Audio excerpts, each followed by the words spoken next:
Salagadoola, menchikaboola, bibbidi-bobbidi-boo.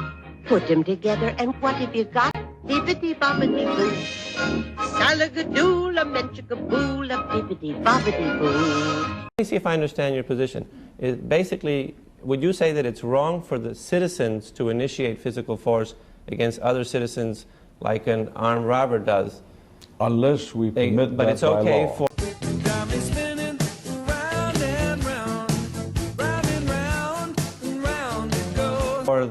it's okay for the government to do so. Because the government has been authorized by the people. Okay, but if the government authorized armed robbers to do it, it would be okay?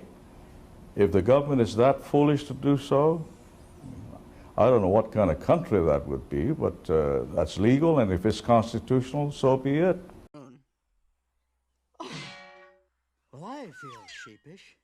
But would you think that that's moral for individuals to be empowered to rob their fellow citizens? I don't think so. So that would be wrong. So basically, I would think so. It's wrong. Okay, so you think that it's wrong for a citizen, an individual citizen, to initiate force against others to deprive them of their property, but it's okay for the government to do it if the majority has elected that government. It is okay if the government is authorized to do so. The government is authorized to levy taxes, and the authorization comes from the people through their representatives. Now, if the people through their representatives say no taxes, everything be charity, so be it. It'll do magic, believe it or not. Bibbidi-bobbidi-boo. Now salagadoola means a menchikaboola-roo. But the thingamabob that does the job is bibbidi-bobbidi-boo. Oh, salagadoola, menchikaboola, bibbidi-bobbidi-boo. Put them together and what have you got? Okay, so you would say that all legitimate governmental power is derived from the people? That's the way it is in our Constitution.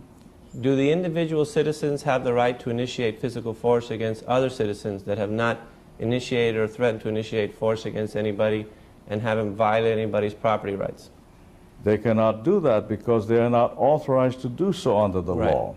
So individual citizens don't have that right. If they don't have the right to initiate physical force against other citizens, could they have properly delegated that right to the government? Oh, yes. They do so right now. Can you properly delegate a right that you do not have?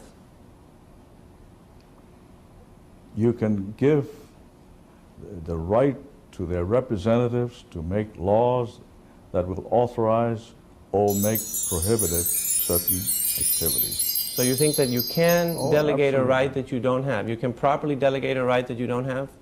You cannot tax your neighbor, but you can authorize me as your senator to vote for a program that will tax your neighbor. Okay, so if you can, you say that a person can properly delegate a right that they do not have. Is that correct? Under your distorted argument, yes. Okay, well, I don't have the right to use your home in Hawaii, right? But could I delegate that right to some of my friends? No way. Right, so you really can't delegate a right that you don't have. You have to have the right in order to delegate. Right, but you agreed that the individuals do not have the right. You can authorize the government. Right, but did you agree? Take over my residence. Okay, but did you agree that the individuals did not have the right to initiate force against the other individuals? They don't have that right. No. So, although some people think they do.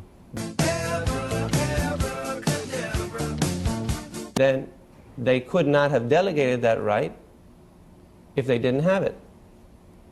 They would delegate authority to us, their representatives, to make laws in their best interest. So even if they don't have the right, they can delegate it to somebody else.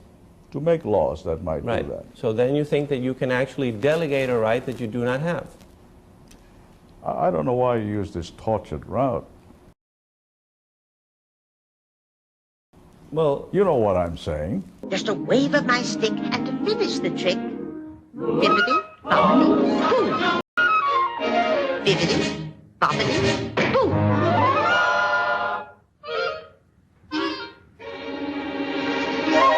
Well, I'm trying, it's interesting to me how it is that the agent can have more power than the principal. If the principals are the people, and the source comes from the people, and the individuals do not have the right to initiate force against others, I would suppose... As individuals. Well, if they get together, then all of a sudden they have the right? If they authorize the government to do so, yes. Well, if they nobody... authorize the government to enter into a war and kill people, that's all right. Well, where does this right come from if it doesn't come from the people? The people through the Constitution. Well, the Constitution was made by the people, right? That's right.